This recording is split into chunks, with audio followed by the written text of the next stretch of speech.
Hello. So I want to show you all. Wait, let me make sure I'm sharing my screen. Okay, so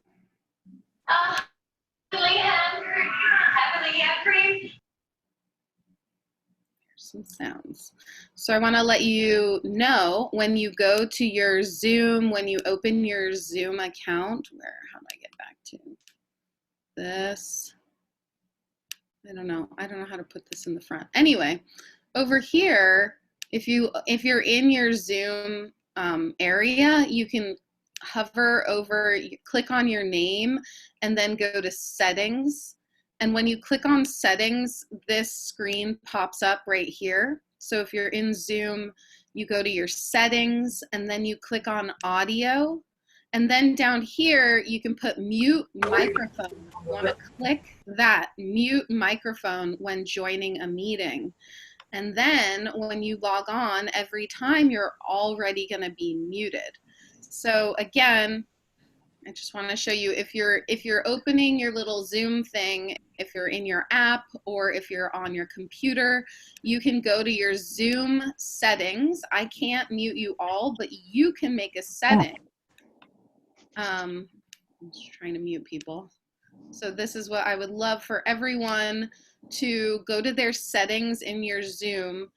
For me, I click on my little face over here, and then I click on settings, and then I click on audio, and then I can click here, mute microphone when joining a meeting. So then next week, when you sign on, you will already be muted, and then we won't have 20 million different TVs in the backgrounds and coughing and things like that. And I am hearing a few people still. So check and make sure that you're muted, and then also go ahead and on the audio, click mute microphone when joining a meeting. Once that's clicked, next week, we should be able to be just fine without any sound coming on except for my sound.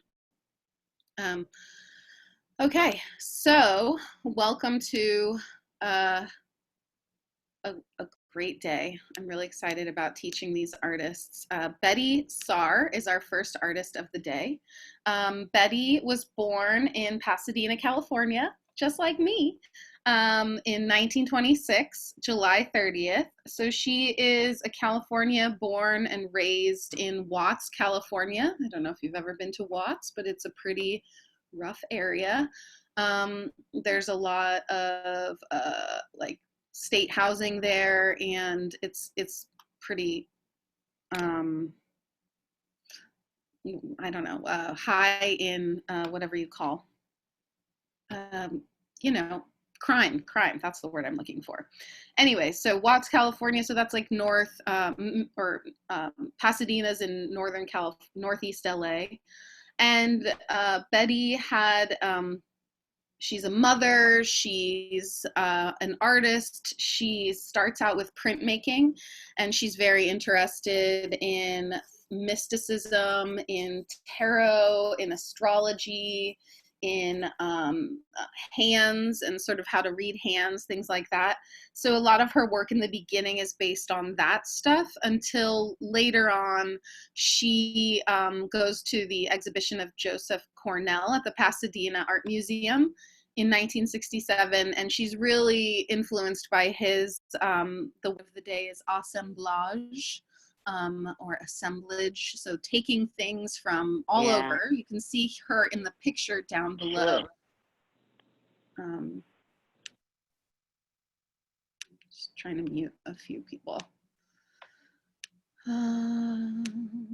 So once again, if you go to your settings, then there's an audio section, and then there's a button you can click that says mute when joining a meeting, and that's the button you want to click so that next week when you join it, you'll automatically be muted, and that should solve the problem. So yay, I figured it out, but you have to do that. You have to click that setting. Anyway, back to Betye. So you can see she's a collector of things, and she goes to yard sales and junkyards and just finds things on the street that inspire her. And then that should be. trying to just mute a few more people here. So once again, I just want to say, go to your settings in audio. There's a button that says, and do this later, not now, because it's going to keep messing up the muting and unmuting. So after this, you're going to go to your settings. You're going to go to audio. Someone is not He's muted. commenting on that even. All right. Patricia, you've got to stop clicking a button because I can't mute you if you keep hitting the button. Okay, so now I think everyone's muted again. Okay, so nope, someone's still making sound. I don't know. If it's really loud, message me and let me know. I'm gonna try not to let it distract me anymore. Okay, so stop.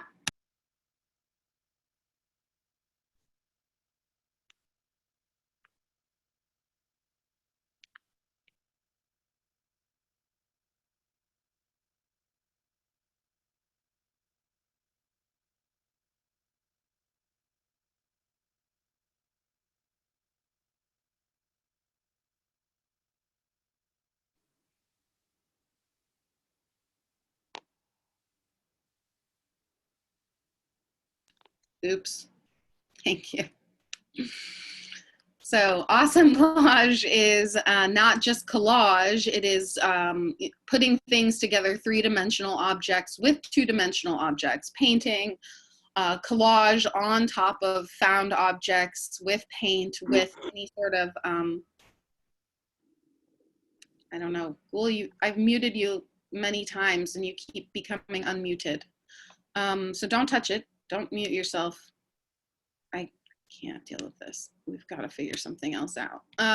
Okay, so I don't know. Let's go to the PowerPoint, and then we'll talk more. Still hearing somebody in the background. Okay, so on the left we have Betye Saar, and on the right we have Beverly McIver.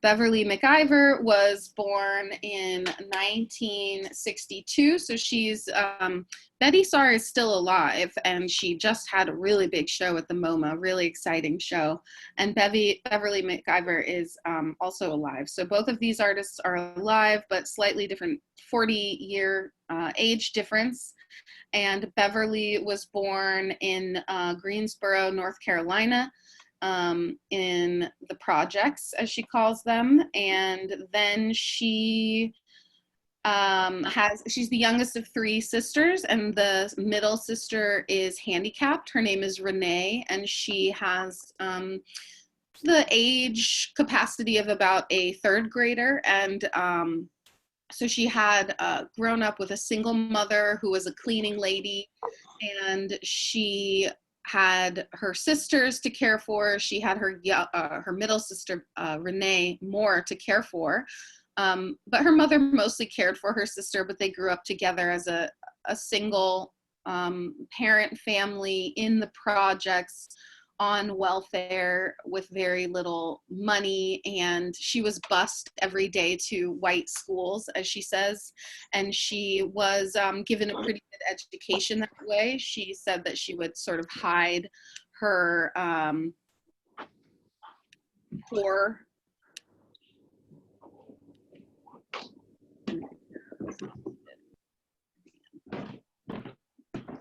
somebody's walking around and we can hear you. I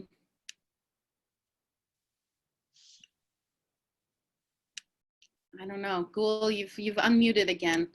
Okay, so I muted you. Don't touch the button. Don't mute it.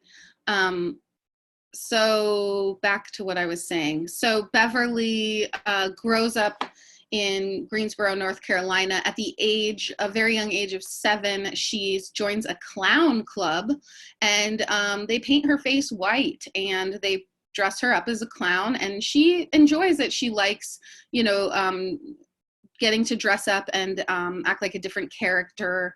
And then a few years later, there's an anti-KKK rally in front of her house, and the KKK shows up and shoots 5 people in front of her in her home. And her sisters and mother were hiding in the home, and it was something that really impacted her life and race and how she was dealing with how she saw the world at a very young age. So this first painting over here on the left, this is printmaking by Betye Saar. It's some of her earlier work. As I was saying, she was really interested in mysticism, tarot reading, palm reading. She was interested in spirituality, basically. And then we have this painting down below, which is Beverly and her sister Renee. And Beverly is on the left, and she's hugging, got her arm around her sister Renee, who I got to see Beverly speak in person in New York and talk about her life and her sister. And it was how I was introduced to her. And I thought that she was I really related to her and how the struggles that she's been through. Not that I've been through the same struggles, but just as I just felt really proud of her that she's worked so hard and really made it. It's not very often that you see Black women getting enough credit in the art world. So this is an ode to Black History Month and to these women specifically. So what we're looking at up above on the top left corner is Betye Saar's collage. You see she's now gone to see this show by Joseph Cornell and realizes, oh, I can make art out of anything. And she starts finding old pieces of furniture and photographs, and she finds found objects, and she puts them all together in these windows to tell new narratives. So you can see she's still dealing with mysticism. She's dealing with some Egyptian symbolism as well. And then down below, we have Beverly, who's painting another painting of her sister. She constantly painted her family. She constantly painted, she paints a lot of like the tough scenarios of things, the deaths of people and the grieving and the loss. And in this painting, she said she was painting her sister, and then she started like scraping it out and scratching letters into it. And it was sort of like the anger that she felt that her sister at a young age with her disability would become volatile sometimes, hit her, push her. There was a lot of things growing up with a sister like that had it added to some of the feelings that she had now as her mother passes away, and she is now given the responsibility of caring for her 50-year-old younger sister for the rest of her life. And Beverly is a single woman who would like to get married and have a family. She has a career. She's showing in multiple galleries. She has a master's degree from Penn State, and then she's given an honorary doctorate from North Carolina Central University and a bachelor's degree from North Carolina as well. So there's a lot of things going on in these women's lives. Betye Saar on the left is dealing more and more, slowly moving into a more political realm with the found objects, still feeling very much the mysticism quality here on the left, but incorporating more found objects. And the painting on the right is Beverly's father. She is also tells a story of how her mother had cheated on her father one day, and her dad is a taxi driver, and got pregnant with Beverly.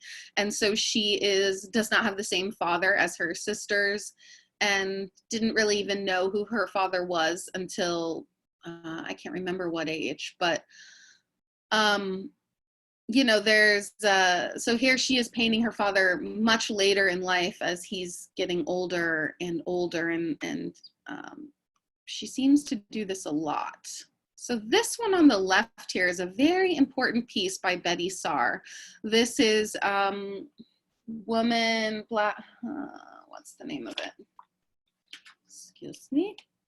Black girl's window. So this painting, assemblage, excuse me, on the left, it has different windows.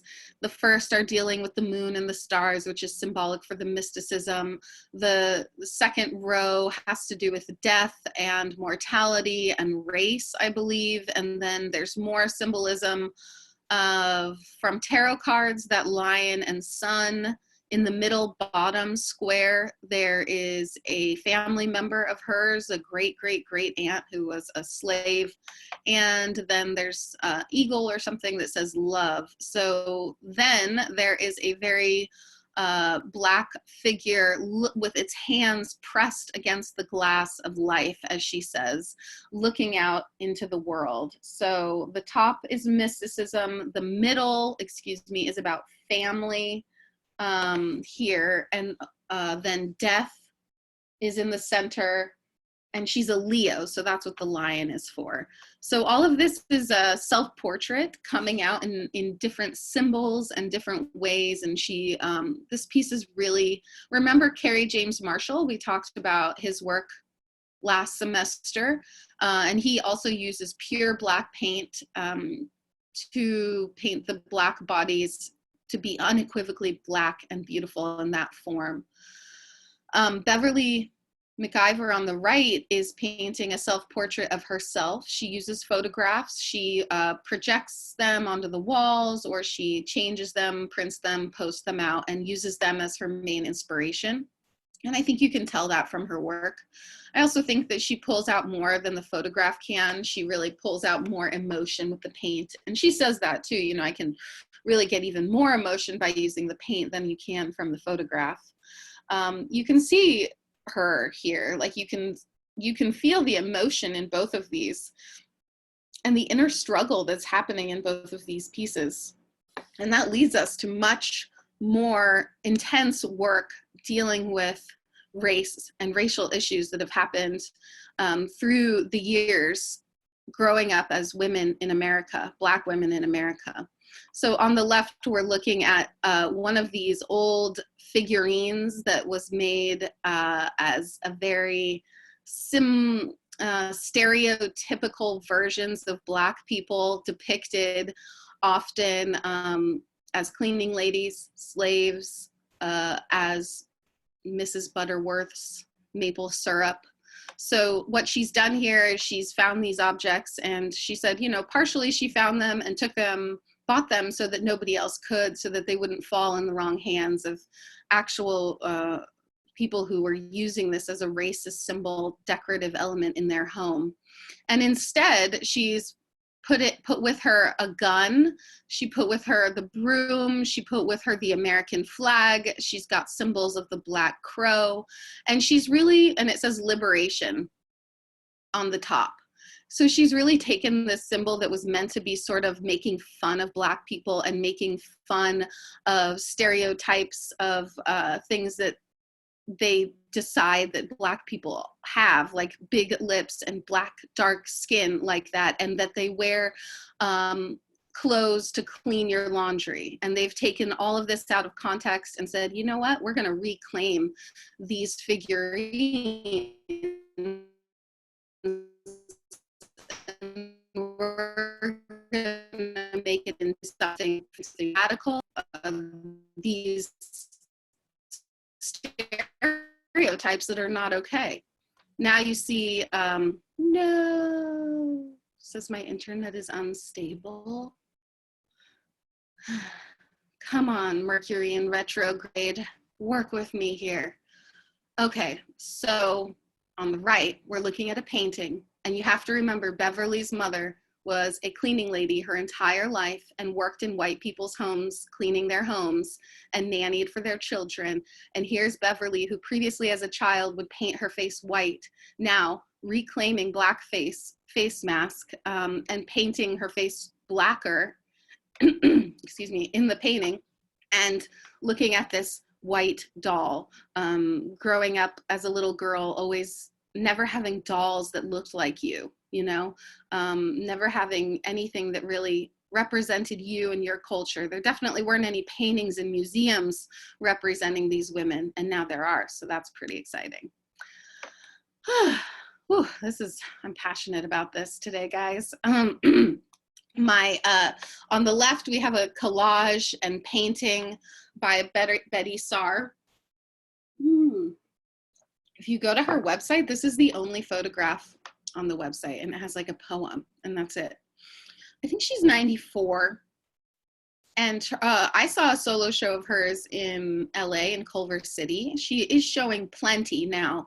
Thank goodness. She's recognized. Darn it. I have a frog in my throat. She's recognized finally after 94 years of making art.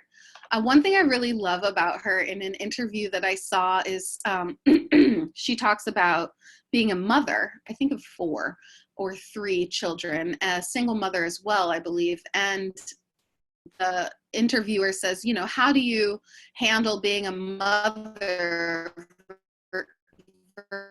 and artist?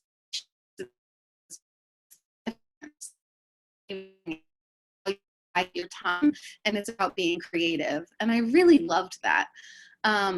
So over here you have not Beverly.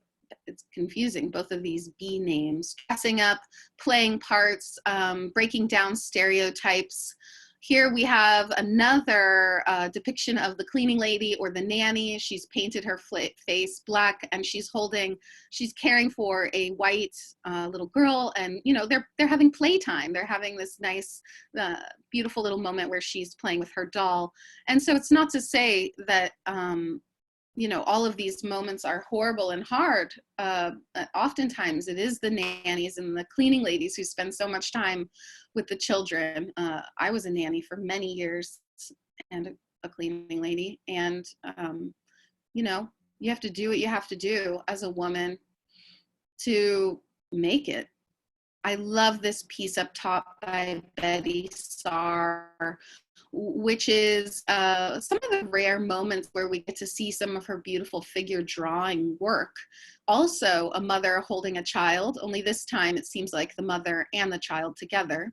And then we have more stereotypical depictions of these little figurines that were circulating around many years ago. Hopefully there's not making those anymore. And reusing them to create, oh, there's another symbol I see in here. There's a slice of watermelon and at the bottom of the figure. And Beverly, not Betty, but Beverly, the other artist in a different painting, she says she depicts these stereotypes of Black people, but she has one like eating a watermelon and like all these silly stereotypes that people make up about other people's cultures and races without really knowing anything about it. Anyway, so you see more depictions of women dealing with their race, with their jobs, in their place in the world as cleaning ladies, nannies, Black women, brown women.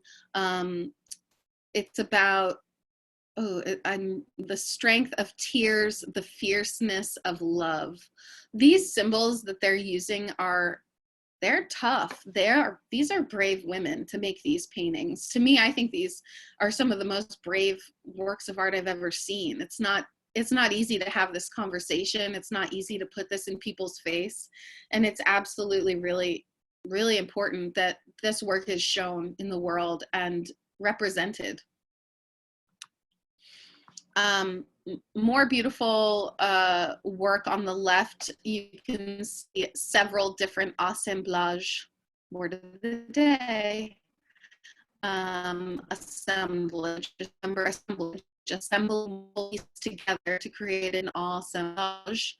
And it's fun to say, so try saying it today. Damn it. Anyway, you get the point here with these pieces. Let's see, where am I at?